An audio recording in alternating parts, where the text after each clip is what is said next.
And the most merciful. My name is Jamil Ahmed from class Metric, and today's my presentation topic is global warming.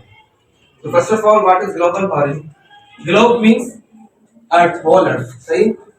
Global का मतलब क्या है? Whole earth mean जितने हमारा अर्थ है, पूरा वर्ल्ड जो है उसको क्या कहते हैं हम?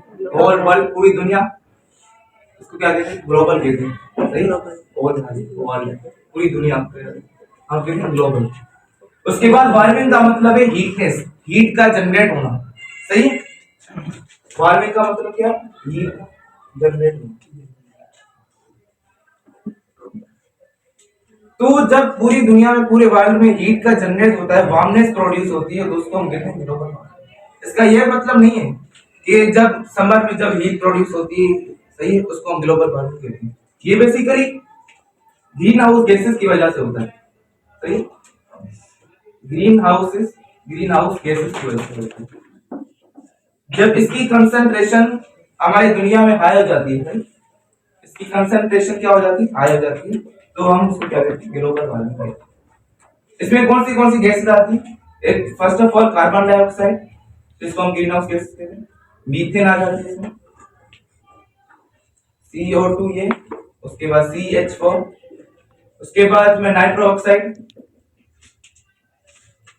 इस तरह की गैसेस आ जाती है। इस सारी गैसेस की कंसंट्रेशन जब हमारे एनवायरनमेंट में, हमारे पूरे वर्ल्ड में हाई हो जाती है कंसंट्रेशन, तो उसको हम कहते हैं ग्लोबल वार्मिंग। इसके काजेस क्या होते हैं? फर्स्ट ऑफ ऑल इसकी डेफिनेशन लिखते हैं, ग्लोबल वार्मिंग है क्या? ग्लोबल वार्मिंग होती है, global warming is gradual increasing in the temperature, is gradually increasing in temperature, increasing in temperature, सही। वो टेम्परेचर आपको पता है किसका होता है? ग्रीन हाउस गैसेस की वजह से होता है, सही। फर्स्ट कॉज क्या है? डिफॉरेस्टेशन।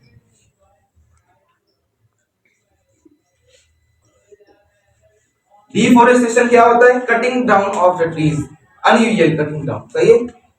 क्योंकि जो ट्रीज होते हैं ना, वो कार्बन डाइऑक्साइड को इनहेल करते हैं, सही। जो फैक्ट्रीज में से कार्बन डाइऑक्साइड प्रोड्यूस होता है, या फिर हम जो ह्यूमन बींग्स होते हैं, वो कार्बन डाइऑक्साइड को एक्सेल करते हैं, तो वो जो ट्रीज होते हैं वो इनहेल करते हैं कार्बन डाइऑक्साइड को। इसी वजह से हमारा जो मीथेन गैस का जो कार्बन डाइऑक्साइड है वो मेंटेन रहती है हमारे एनवायरनमेंट में। जब हम कटिंग डाउन ऑफ ट्रीज करेंगे, डिफोरेस्टेशन करेंगे, तो जो कार्बन डाइऑक्साइड है वो हमारे एनवायरनमेंट में होगी। इसी वजह से मीथेन कार्बन डाइऑक्साइड का या मीथेन हाउस जो ग्रीन हाउस गैस का कंसंट्रेशन हमारे एनवायरनमेंट में, हमारे वर्ल्ड में ज्यादा हो जाएगा, और इसी वजह से ग्लोबल वार्मिंग होता है। और इसके मेन कॉजेज, मेन कॉजेज और भी हैं, ये डिफोरेस्टेशन या फिर पॉल्यूशन हो गया। पॉल्यूशन जो व्हीकल्स हम इस्तेमाल करते हैं हमारे पूरे वर्ल्ड में, जो ट्रैफिक व्हीकल्स जो होते हैं, ट्रांसपोर्ट जो व्हीकल्स जो होते हैं, उसमें जो धुआं निकलता है वो भी पॉल्यूशन कहलाता है, सही। उसके बाद पॉल्यूशन के टाइप्स होते हैं, वो हम पॉल्यूशन नहीं पढ़े, उसको डिस्कस नहीं करेंगे। उसके बाद जो फॉसिल फ्यूल्स होते हैं, जिसमें हम इलेक्ट्रिसिटी या कोल वगैरह, कोल होते हैं, पेट्रोलियम, या इसमें इलेक्ट्रिसिटी जनरेट करते हैं उसको हीट करके, उसमें भी धुआं निकलता है, उसको भी ग्रीन हाउस गैसेस होता है। उसका पूरे वर्ल्ड में कंसंट्रेशन हाई हो जाता है, उसको भी हम ग्लोबल वार्मिंग कहते हैं। अच्छा, इसके इफेक्ट क्या होते हैं? ये तो हमने काजेज देखे, डिफॉरेस्टेशन क्यों होती है, किस वजह से होती है। तो मेन इफेक्ट इसके हैं, जो ग्लेशियर्स होते हैं वो मेल्ट हो जाते हैं, मेल्टिंग ऑफ ग्लेशियर्स, सही।